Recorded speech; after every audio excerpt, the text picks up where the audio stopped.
এই দেখুন বন্ধুরা, কত পরিমাণে জুঁই ফুটেছে। এই জুঁই ফুলগুলোকে আমি এখন তুলে ঘরে কাচের ফ্লাওয়ার ভাসে সাজাবো। সাজিয়ে ফুলগুলোকে তুলে, এই দেখুন ফুলগুলো তুলে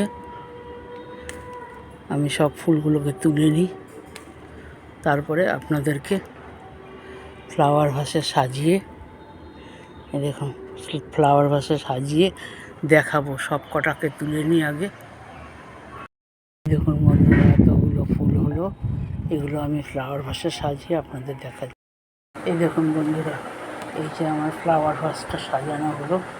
এই যে ফুল তুলে নিয়ে আসলাম ছাদের থেকে, তুলে নিয়ে এসে এই যে ফ্লাওয়ার ভাসটা সাজালাম। কেমন লাগছে আপনারা কমেন্ট করে জানাবেন।